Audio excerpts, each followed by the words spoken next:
कि मुझे लगता है कि इतना बड़ा एक धार्मिक आयोजन ये होता है श्रावण मास के अंदर। हरिद्वार से कोई 1-2 लाख नहीं, कई करोड़ लोग। और एक आंकड़ा ये बताता है कि हरिद्वार से लेकर के दिल्ली के रास्ते, अकेले इस रास्ते पर 4 करोड़ श्रद्धालु कावड़ लेकर के आते हैं।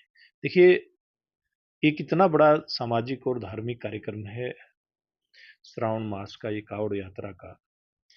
पूरे उत्तर भारत के अंदर लोग खूब श्रद्धा के साथ वहां से गंगा जी से जल लेकर के आते हैं और अपने अपने क्षेत्रों के शिव मंदिर में चढ़ाने का काम करते हैं।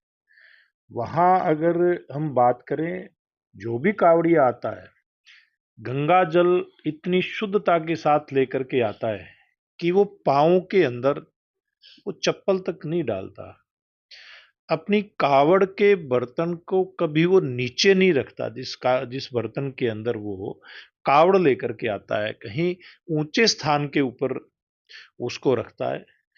उसका खाना पीना हर प्रकार का कावड़िए का शुद्ध होता है, 100% शुद्ध होता है, शाकाहारी होता है।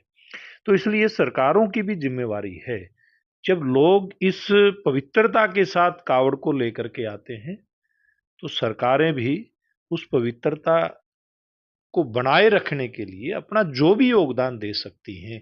क्योंकि जो भी बीच में खाद्य पदार्थों की, खाने पीने की, चाहे वो दुकानें हैं, होटल हैं, रेस्टोरेंट हैं, वो समाज के सब लोगों के हैं।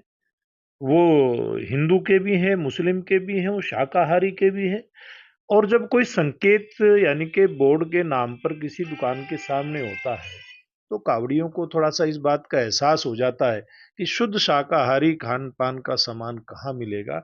सरकारों का ये जिम्मेवारी का काम और सरकारें निभा रही हैं। मैं धन्यवाद देता हूँ योगी जी की सरकार का कि उन्होंने एक ऐसा कदम उठाया जो कदम उठाने का कोई साहस नहीं कर पाता था, वो साहसिक कदम। तो क्या हरियाणा में भी ये लागू होगा? देखिए, जहाँ जरूरत पड़ती है, अगर हरियाणा में कहीं जरूरत पड़ेगी तो हरियाणा सरकार फैसला लेगी, लेकिन जहां पर जरूरत पड़ती है वहां पर सरकारें इस फैसले को लागू करती हैं। तो एनडीए में जो सरकार में जो एनडीए सरकार में जो शामिल हैं, जो जी। दल शामिल है, जी। उन द्वारा विरोध किया जा रहा है, तो किसका क्या? देखिए, वो सब अपनी बातें कहते हैं, मैंने अपनी बात कही ना। मैं भारतीय जनता पार्टी के कार्यकर्ता के नाते अपनी बात मैं कह रहा हूँ, वो अपनी पार्टी के नाते अपनी बात कह रहे हैं। तो अमरनाथ यात्रा है, जी। अमरनाथ यात्रा में भी अधिकतर 95% मुस्लिम लोग हैं जो देखिए, इस यात्रा के। यही तो हमारी भारतीय संस्कृति की खूबी है और खूबसूरती है। वहाँ इतने मुस्लिम समाज के लोगों को एक रोजगार मिलता है। और हिंदू जो यात्री जाते हैं अमरनाथ बाबा के दर्शन करने के लिए, जो जाते हैं बर्फानी बाबा के दर्शन करने के लिए जाते हैं, इतने लोगों को, लाखों लोगों को वहां रोजगार मिलता है। तो लेकिन क्या उनकी दुकानों का भी नाम लेकिन लिखा जाएगा? देखिए, उसमें इसमें इतना अंतर है, उसमें इसमें अंतर है। यहाँ एक शुद्धता का सवाल है। यहाँ शुद्ध जल लेकर के आना और उसको फिर शिवलिंग के ऊपर चढ़ाना, ये उस कावड़िए की जिम्मेवारी है कि शुद्धता का उसका ख्याल रखे। और वहां पर श्रद्धा के साथ हमारे हिंदू भाई जाते हैं, मुस्लिम भाइयों को रोजगार मिलता है। अब इसमें हिंदू मुस्लिम के एंगल से केवल देखने की जरूरत नहीं है, इसको शुद्धता के रूप में देखने की जरूरत कि 10 सीटों का जो उपचुनाव हो रहा है, है।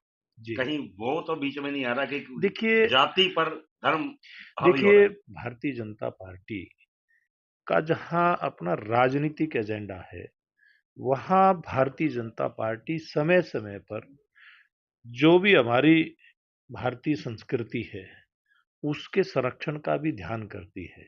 इस प्रकार के फैसले हमारी भारतीय संस्कृति के संरक्षण की बात है। और चुनाव अलग मामला है, चुनाव वहां भारतीय जनता पार्टी जीतेगी।